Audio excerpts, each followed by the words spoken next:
Vous êtes sur Speed Line TV et vous avez raison. Mesdames et messieurs, bonsoir et bienvenue dans ce journal. À la une de l'actualité, les acteurs de la phase 2 du projet BioDev 2030 ont tenu une séance de travail ce mercredi axée sur l'analyse de réforme des instruments de politique publique sectorielle. L'objectif est de favoriser des évolutions concrètes dans les pratiques afin de renforcer la conservation de la biodiversité au Bénin. Le compte rendu dans cette édition. Dans le cadre de sa tournée statutaire de l'année, le préfet du département du Mono poursuit sa descente sur le terrain après les communes de Lokossa et d'Atiémé. Bienvenue Milorin, accompagné des membres de la conférence administrative départementale, s'est rendu ce mardi à Royogbe. Plus de précisions dans ce journal. Au cœur de l'actualité internationale, un casque bleu zambien de la mission des Nations Unies pour la stabilisation en Centrafrique a été tué dans une attaque. Cette attaque constitue la troisième attaque meurtrière contre des patrouilles de la mission depuis le début de l'année 2025.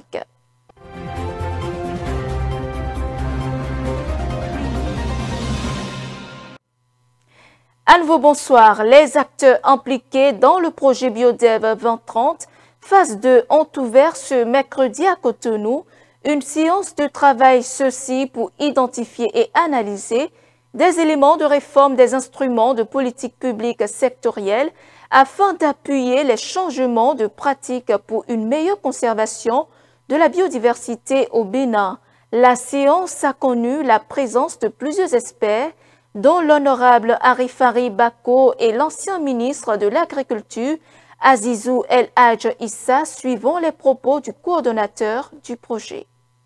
L'objectif de cet atelier ce matin, c'est d'arriver avec les acteurs réunis autour de la plateforme nationale pour identifier de façon prioritaire les instruments de politique publique sectorielle en faveur de la biodiversité dans le domaine de l'agriculture et dans le domaine forestier, pour en faire une autre politique à la fin de ce projet et qui constituera un outil de plaidoyer auprès des décideurs.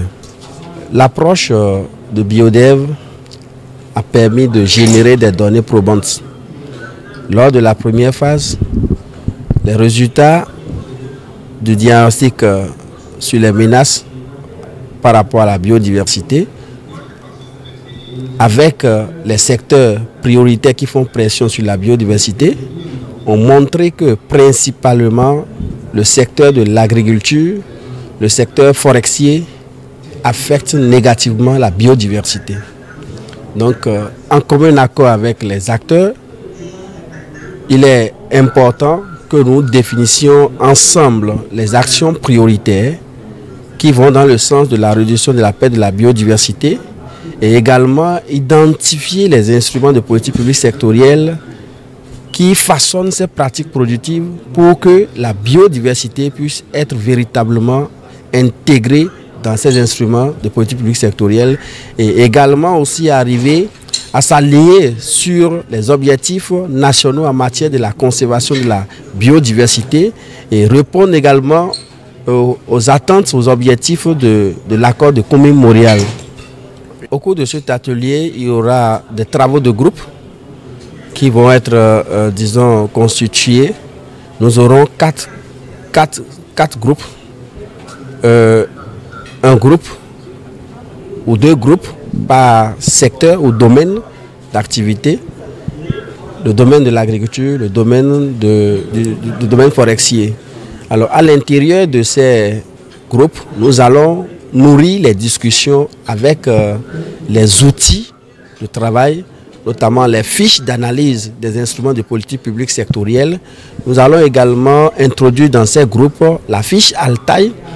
La fiche Altaï, c'est une fiche qui a été élaborée dans le cadre de ce projet et qui est basée essentiellement sur le choix des priorités des instruments de politique publique sectorielle identifiés par ce cabinet Altaï et qui font pression, qui, disons, façonnent la les pratiques productives durables. Nous allons également utiliser la matrice de priorisation pour pouvoir identifier 2 ou 3 instruments de politique publique sectorielle par domaine. Cap sur le département du Mono, le préfet poursuit sa tournée statutaire de l'année entamée ce lundi à Lokossa et à Tiémé. Ce mardi, Bienvenue Milora, entouré des membres de la conférence administrative départementale, a marqué une nouvelle étape de sa tournée dans la commune de Houéogbe.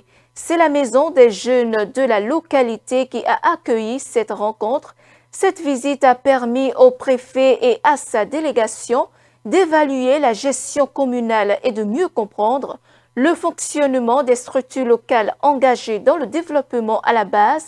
Raphaël Sourin et Innocent Zoukmon pour le reportage.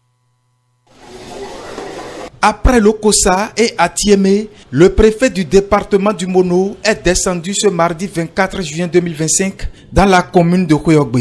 Il poursuit ainsi sa tournée statutaire dans les différentes communes qui se trouvent sous sa juridiction administrative afin de s'enquérir de leur réalité et apprécier le fonctionnement des organes impliqués dans le développement à la base. S'agissant de la situation de Houéogbe en matière de mobilisation des ressources, une lecture comparative entre le premier semestre des années 2024-2025 révèle que la commune a fait un bond de 10 182 845 francs CFA au niveau des recettes non fiscales et 14 348 435 francs CFA pour ce qui est des recettes fiscales. Le passage du préfet l'année dernière nous a boosté parce que on n'avait pas vraiment performé l'année passée. Nous avons fait un bond par rapport aux années précédentes, mais son passage nous a montré qu'il faut encore faire un effort. Et c'est cet effort-là qu'on a fait en mettant en place un dispositif avec le personnel qu'il faut et les moyens qu'il faut pour arriver au résultat qu'on a aujourd'hui. Même si les lignes ont bougé cette année en termes de performance, ce résultat n'est pas satisfaisant aux yeux de l'autorité préfectorale. Contribution CDL a dégagé à lui seul 24 531 625 des cas positifs. Et à l'arrivée, globalement, nous sommes à 24 531 280. Inférieur même à les cas positifs dégagés sur une seule ligne. Nous sommes dans l'analyse budgétaire. Ça veut dire quoi? L'effort qu'une seule ligne a dégagé, au final, a été même absorbé. Vous n'avez rien fait. Je suis désolé. Oui, les CDL sont venus, mais il a dit, c'est parce qu'il y a des projets de l'État qu'on a orientés vers Houéogbe pour la recherche de carrière. Et comme eux ne peuvent pas évoluer dans l'illégalité, c'est ça qui a fait ce bond. Donc moi, je ne vais pas vous féliciter, Houéogbe. Il y a mieux à faire, on peut faire mieux. Dans la commune de Houéogbe, la faible implication des élus est l'une des difficultés notées dans la mobilisation des ressources. Un point d'achoppement que n'apprécie guère Bienvenue Milorin. Pour lui, une telle barrière est à vite déconstruire. C'est vous qui devez aider à mobiliser ces ressources. Et ce n'est pas pour rien que la loi dit que vous êtes des auxiliaires de l'impôt. Et je suis heureux que le secrétaire exécutif ait dit ça. La faible implication des élus. Le décret vous dit, dans son ressort territorial, le CIA a toutes les attributions du maire. C'est d'abord à lui de conduire les missions de mobilisation. Je suis déçu. C'est sincère. Hein? Je ne suis pas satisfait de ces résultats. Et puisque nous nous tendons vers les joutes générales de 2026, l'assistance a été entretenue sur les bons comportements à adopter en période préélectorale pour garantir la paix. Au cours de cette tournée, la population de Houéogbe a eu des échanges fructueux avec le préfet. La restauration des attributs Sakwe, la dénomination de la voie Bopa, Lobogo, Pozumendogbo, des cas de litige domaniaux, l'insécurité font partie des préoccupations portées à sa connaissance. On dit souvent que mieux vaut prévenir que guérir, mais cet adage prend tout son sens lorsqu'on parle de santé. Trop souvent négligé, le bilan de santé est pourtant un outil précieux pour anticiper les problèmes médicaux avant qu'ils ne deviennent graves. Véritable photographie de notre état physique, il permet de faire le point, de détecter d'éventuelles anomalies silencieuses et de mieux orienter notre mode de vie. Mais en quoi consiste-t-il exactement et pourquoi est-il si essentiel? Suivons.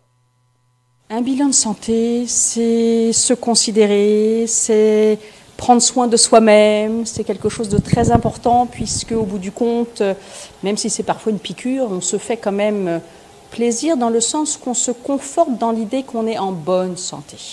Un bilan de santé, c'est éviter de tomber malade quelque part, prévenir finalement quelques maladies et c'est bien de le faire tant que justement on n'est pas malade. Parce que quand vous allez être malade, on va chercher des choses, ça va être anormal. Alors que là, le bilan de santé, c'est dans un état normal, de tous les jours. Regardez s'il n'y a pas des signes précurseurs. Ou s'il n'y a pas au fur et à mesure des années. Parce que normalement, un bilan de santé, ça se fait un peu régulièrement, grosso modo une fois par an, quand tout va bien. C'est justement permettre la comparaison d'une année à l'autre. Pour à certains moments voir, tiens, ça, il y a ça qui commence à s'élever. Tiens, il y a ça qui... Voilà. Par exemple, on peut parler, alors, chez les hommes, du fameux dosage de PSA, qui est le truc qui regarde votre prostate. On adore le comparer tous les ans parce qu'au moment où ça commence à s'élever, on se dit « Ah, peut-être quelque chose qui se passe au niveau de la prostate ». Mais ce qu'on regarde aussi, c'est par exemple le sucre. Ah, tiens, là, pourquoi l'an dernier ça allait, cette année ça ne va pas? Tiens, on va aller vérifier. C'est-à-dire qu'un bilan de santé, pour nous, c'est un bilan un peu général qui regarde le foie, le rein, les facteurs de risque cardiovasculaire, le sang en général avec la numération formule sanguine, parfois une radio des poumons, parfois un électrocardiogramme. Ceux qui ont l'habitude de le faire, c'est les employés et les salariés, parce qu'il y a une santé au travail qui demande à le faire chaque année. Mais sinon, d'autres qui n'ont pas cette chance-là le font quand même pour eux-mêmes, parce que justement, fait tous les ans, grosso modo c'est la fréquence, sans qu'il y ait eu de signes ou de maladies entre les deux fois, va nous permettre, beaucoup plus tôt, en fait, de faire un dépistage précoce. Tiens, on trouve une anomalie, on va vous en parler et vous dire que peut-être ce serait bien de confirmer ou d'éliminer, parce que parfois les examens qu'on fait permettent d'éliminer la maladie que le bilan de santé nous a peut-être permis d'évoquer. Un bilan de santé, c'est un outil formidable de prise en charge de soi-même pour détecter de façon précoce des maladies assez courantes qui pourraient arriver à tout individu. Alors, on peut en parler aussi en gynécologie. Les échographies, mammographies qu'on demande et les examens gynécologiques qu'on demande, c'est un bilan de santé pour la femme. On parle bien sûr de la prostate chez les hommes, mais je le répète, en fait, le bilan de santé, il regarde. C'est un examen clinique, on prend une tension, on prend des constantes, on prend des choses qui font partie de la vie et de la santé des gens.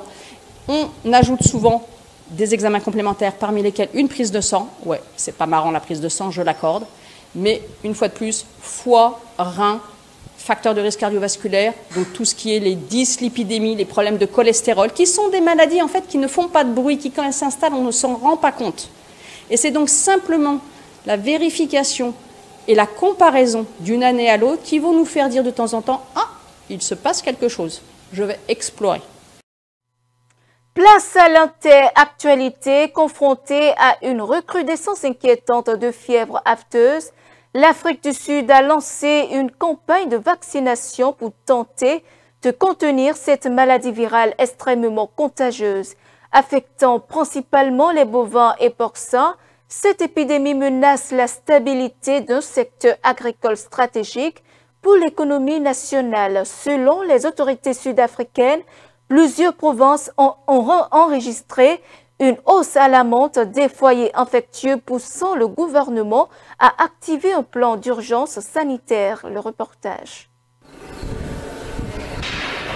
L'Afrique du Sud a lancé sa campagne de vaccination à grande échelle pour lutter contre la fièvre aphteuse, une maladie virale hautement contagieuse qui affecte le bétail. Le gouvernement cherche à contrôler une épidémie qui a déjà frappé plusieurs provinces du pays, mettant en péril la production de viande bovine. John Steenhuisen, ministre sud-africain de l'Agriculture, s'est rendu sur le site de Karanbif dans la province de Gauteng. C'est la première fois que nous vaccinons à l'échelle d'un parc d'engraissement pour maîtriser la fièvre afteuse. L'industrie bovine est extrêmement importante pour l'Afrique du Sud, tant sur le plan économique que pour la consommation. Karanbif, l'endroit où nous nous trouvons aujourd'hui, représente environ 30% du secteur. Et cette épidémie a provoqué des hausses de prix car la chaîne de production a dû être stoppée à cause de la fièvre afteuse. Les conséquences économiques sont déjà sévères. Steenhuisen évoque des pertes se chiffrant en centaines de millions de rands. La raréfaction de l'offre a provoqué une flambée du prix de la viande bovine, accentuant la pression sur les consommateurs. L'État intervient en vaccinant les bovins pour réduire la charge virale et identifier la meilleure manière de contenir la maladie. Nous espérons aussi revenir à une certaine normalité.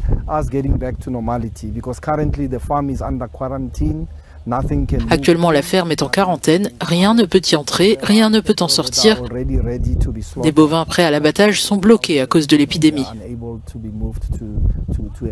Plusieurs pays dont la Chine, la Namibie et le Zimbabwe ont suspendu leurs importations de viande sud-africaine. Dans ce contexte tendu, certains éleveurs appellent à la déclaration de l'état d'urgence.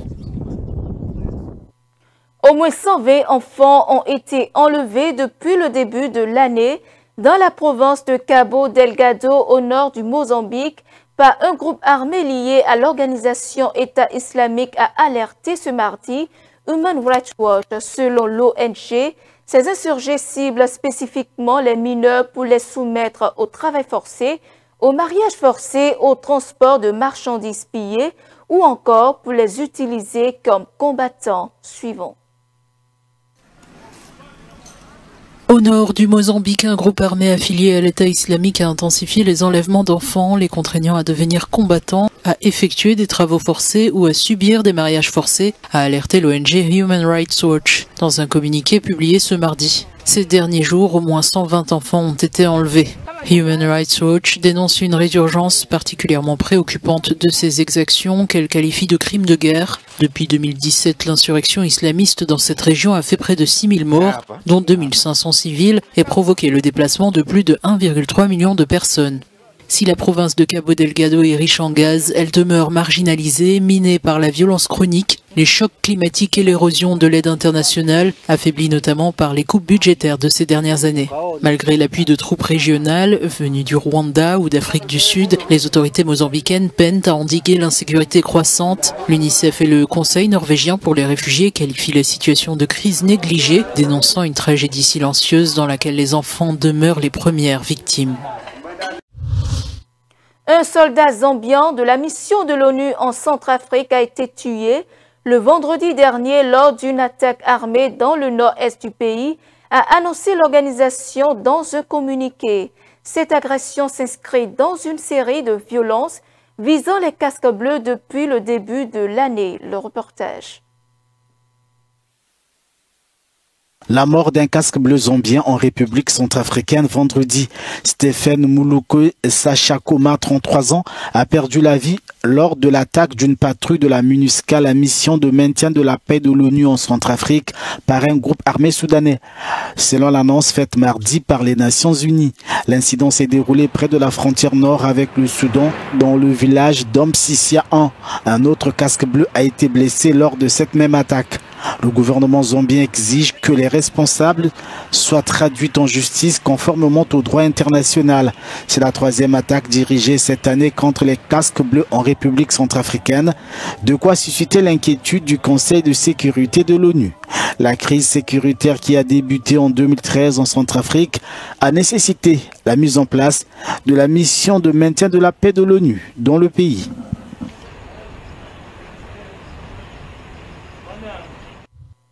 Saisie par l'administration Trump, la Cour suprême des États-Unis a autorisé ce lundi la reprise des expulsions de sans-papiers vers des pays tiers, même lorsqu'ils n'en ont pas originaire. Une décision controversée saluée par le gouvernement comme une avancée sécuritaire, mais dénoncée par certains juges américains comme une violation grave des droits fondamentaux. C'est après moi. Aux États-Unis, la Cour suprême, à majorité conservatrice, autorise désormais l'administration Trump à expulser des migrants vers des pays dits tiers, même s'ils n'en sont pas originaires. Une décision rendue en urgence sans justification formelle qui annule le moratoire imposé par un juge fédéral en avril. 8 migrants condamnés pour des crimes violents, originaires de Birmanie, du Vietnam, de Cuba et du Mexique, étaient en route vers le Soudan du Sud. Leur vol a été dérouté vers Djibouti où ils vivent désormais dans un conteneur aménagé sur une base militaire américaine. La juge progressiste Sonia Sotomayor dénonce une conduite illégale flagrante, affirmant que des milliers de personnes sont exposées à la torture ou à la mort. Des pays ciblés comme la Libye et le Soudan du Sud sont en proie à des conflits internes, des violations massives des droits humains et une insécurité endémique. En 2025, plus de 130 000 personnes ont été déplacées à l'intérieur du Soudan du Sud. Malgré ces risques, Washington tente de négocier des accords d'expulsion avec ces pays en échange d'avantages diplomatiques ou économiques, notamment en Libye, riche en pétrole. Et ce sera tout pour cette édition. Merci pour votre aimable attention. Suivez-nous en continu sur speedlinetv.bj/live et sur nos différents canaux digitaux Facebook et YouTube.